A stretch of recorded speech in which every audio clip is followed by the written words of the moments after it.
Alright, welcome back to the channel, guys. Excuse the cluttered garage. This is not my fault, alright? But today, for the video, we got a couple things we're going to be installing.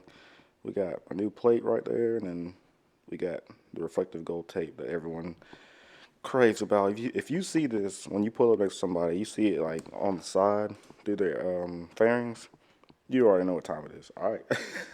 You finna get gapped. But we have to take all these fairings off up top, and we have to take our gas tank off, and then we have to disconnect our injectors, I think our ECU, and a couple more things, but I'm going to record the process. That way you guys can watch me do it, and if you want to do it, then you can just follow my steps. Now, this is a 2020 BMW S1000RR in package. If you have a previous year model or a newer year model, it should be roughly the same. I don't know about placement of things underneath the gas tank, but I'm going to try my best to get the best possible angle. Other than that, let's get right to it. Okay, first things first, these bolts up here are going to be a T25, I believe. So I already got my tools right here, and I got more tools over there with the big toolbox right there. So I believe this is going to be this one's rubbed off, but I know this one fits. Oh, wrong way. Right tie, left loosey. Come on now.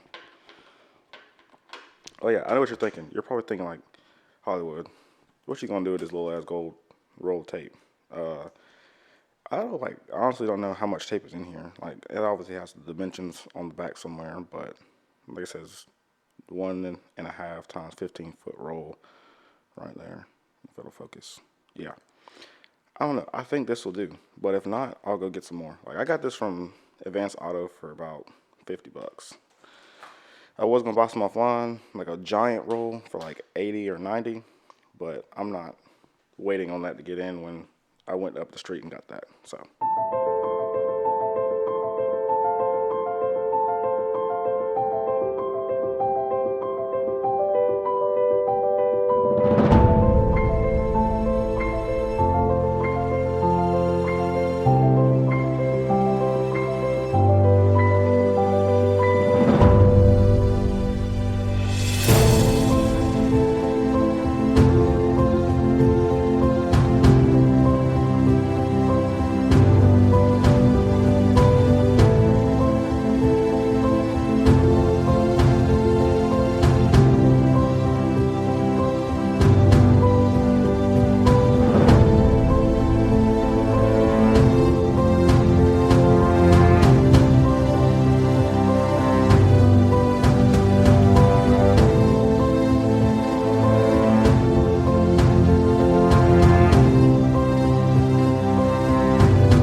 once you got your bike all the way down, my airbox is right there, it's off. You want to get you some shop rags or clean rags or somebody to cover this up. And do not, for the love of God, do not poke these and be like, oh, let me just poke these and flip them up. Oh my God, there's an airplane going by. Okay, the airplane went by, so don't poke these. You want to keep them flat, but just throw a little shop rag over them. Also, I don't know if I want to wrap this in the future, but all I know is I'm going to wrap the airbox, but maybe I'll wrap this in the future as well. This little, see what the inside looks like. Not a whole lot to look at, but kind of like just lay everything over to the side. Why is this not focusing? There we go. Just lay everything over to the side. This rag has my fuel line wrapped up in it, and I'm trying to think of it if I'm missing anything. I mean, that's really about it. Now you can start wrapping your airbox. And if you don't know what an airbox looks like, this is pretty much it. This filter. I'm probably going to blow this out so that way it's clean at least. I mean, this looks kind of clean, but don't know what that backside looks like. But yeah, we're just going to wrap this and throw it back in there.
Alright, my battery's about to die, but this is the end product right here. I only wrapped the top and the bottom. Now, luckily, I used my tape very sparingly, kind of, and I ran out of tape right here when I got towards the bottom. The only part I didn't do was this backside, which I don't think is going to make that much of a difference, but I do have to, I gotta push that down. I do have to tear this back down when I put my velocity stacks in. So I just wanted to go ahead and do this to get it out of the way. But I am going to check and see if Advanced Auto or AutoZone has more gold tape, because this is going to bother me the next time I break it back down. I'm not too sure about doing the bottom. I can, but it's not really, I don't think it's needed. But knowing me, I probably will do the bottom. I'll clean it and do the bottom. I did notice on this side, the tape didn't want to stick very well because it was dirty. Like, this had some grit. Not really grit, but like just dirt from the engine or debris or something like that. Like, I didn't really, I didn't clean it per se, but I kind of like wiped it off from my hand. And yeah, this is your end result. And then this is all the tape you'll have left. So I'm about to put it back on the bike, and I mean, I guess I'll film that, but set the bike up in front of the garage and get a thumbnail, and then we'll cap the video off there. Oh yeah, real quick, I know I didn't show you guys the tag put on, but there's the tag. Got my real tag down here. I'm not gonna show you guys that, but that's what it looks like. It's on there. All right, I know I didn't show you guys me putting everything back together. All I gotta do now is just tighten down the tank bolt and then put all my fairings back on. This is the end result. Trying to move it out of the way. This is what it'll look like. Now, the only thing that kind of scares me about working my own stuff is, the only thing that scares me is that I have this rag right here. I got all these leftover bolts. Well, these are my top bolts. Like, they go to my fairings to put on. And this one, I got these 2 bolts left, or 3. I got these 3 bolts left, which I don't have any more holes for these to go into. So I don't know, and I hate that. Every time I work on something, like, I have extra bolts. I don't know. I know I took a picture of everything, but I'm probably just going to have to go back and look at my picture. But like I said, man, this is the end result. This is the gold heat wrap Airbox mod. This is to have cooler air coming in. Like I said, I might wrap this part right here that goes all the way up to the front. I might wrap it. I might not. I don't know. I didn't end up going to AutoZone to get more tape for this, so it is what it is. I mean, like I said, I got to break this back down anyways to put my velocity stacks on there. So if I find some, I'll pick some up and I'll redo that. But hopefully you guys found this video informative and you guys enjoyed it. Don't forget to follow me on TikTok. It's Hollywood V2. Follow me on Instagram. It's right here, man. I love these stickers, man. It's Hollywood 24/7. Don't forget, like, comment, subscribe, share, and I'll catch you guys on the next one. Peace.